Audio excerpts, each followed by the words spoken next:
everyone, this is Peak Entertainment and we are back again, and here now we have another video for you, and this will be my non-spoiler review of the Thunderbolts. Now whilst there won't be spoilers for this particular film, there may be some for all other movies and TV series within the Marvel Cinematic Universe, so just beware when going into this overall video. So then, Thunderbolts opened worldwide on the 1st of May 2025, and it stars Florence Pugh, Sebastian Stan, Wyatt Russell, Hannah John Kamen, David Harbour and Louise Pullman, and Louise Dreyfuss, and the movie was directed by Jake Shuret. It is overall the 36th entry within the ever-growing Marvel Cinematic Universe, and the second movie in 2025, after Captain America Brave New World debuted in February, and we have the soon-to-follow Fantastic Four First Steps coming in July. So in terms of the Thunderbolts, we have the world post the absence or the loss of the Avengers, with many people wondering if they'll ever return or who will indeed be the next group of world-saving heroes. We see CIA Director Valentina Fontaine in court facing impeachment for her alleged underground operations. Fearing incrimination, she organises a cleanup of all the secret operations and assigns several rogue agents to help destroy all data which is stored within a secret base.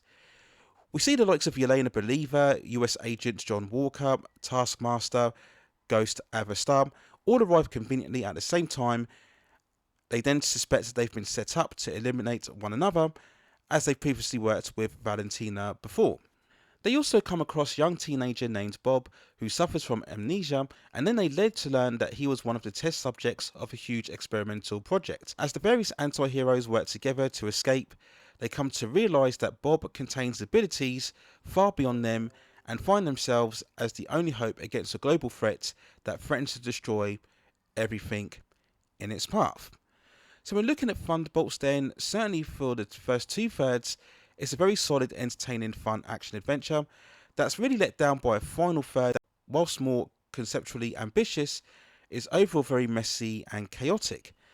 Now, ever since Phase 4, the MCU has experienced problems both commercially and creatively, and in many ways Thunderbolts represents what worked so well, particularly during Phases 1 to 3, and also what has been so problematic ever since.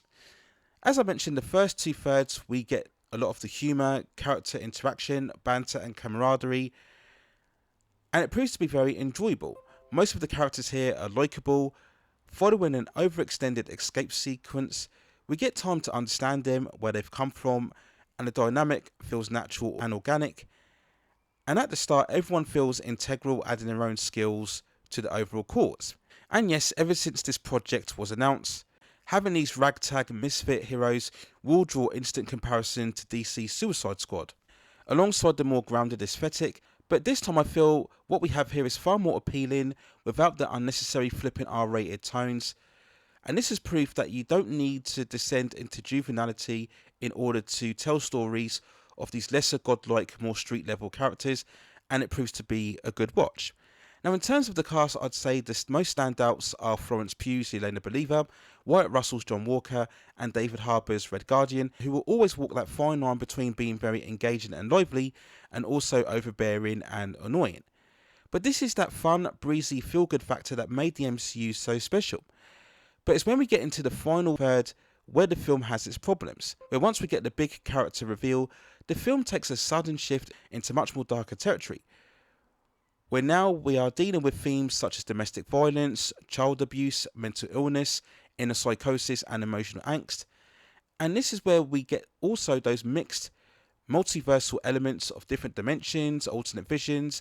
We get multiple flashbacks, some of which are done very well, but all of these parts are messily handled and come about with a real inconsistency. And this represents the Phase 4 problems, where Marvel has always tried to go for something far more deeper, more grand, more ambitious, more spiritual in many ways, but it's far too jarring and confusing with what came before. And that definitely happens within Thunderbolts, where in the last stages you really feel as if you're watching an entirely different film, and it does tend to lose itself in the final stretch. I really feel that the film would have been completely successful if it had stayed true to the much more heist, action-driven sensibilities that we experience within the first stages. I was also never a fan of the greyish look, which did affect some of the action sequences early on, where it was very hard to make out what exactly was going on.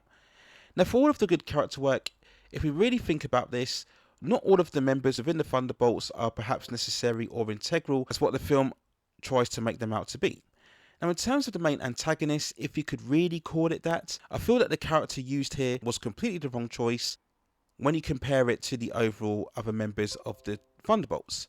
Once more, a much more grounded, lower scale threat was needed here to keep consistent with this film overall. And whilst overall satisfactory, I do believe that a few tweaks here and there could have made this perhaps above the more serviceable entries within the later stages of the MCU. But despite all of that, I still enjoyed Thunderbolts, which in the bigger picture is probably the best Marvel movie we've seen ever since Shang-Chi, Legend of the Ten Rings, or indeed Spider-Man No Way Home. Now, that's not a high bar to set considering of all of the misfires that we've had, but again, it's a step in the right direction. I do believe it's superior to Captain America Brave New World, as it just has much more rewatchability value, and there's far more humour and charm and just greater character dynamic, which will always draw me to the overall film. Now, as usual, there are two end credit scenes here. One is the usual one joke reveal sequence, but the second end credits will definitely get you hyped up for future installments, very much in a way that the end credits used to do, especially with phases 1 to 3, so definitely stay behind to check that one. So there's my overall thoughts and feelings and non-spoiler review of the Thunderbolts. Let me know what you think in the comments below. I will be shortly uploading my spoiler review of the film, where I go into far more depth and detail into the elements that I felt worked well and the elements which I didn't think worked quite as well. So look out for that shortly within the channel.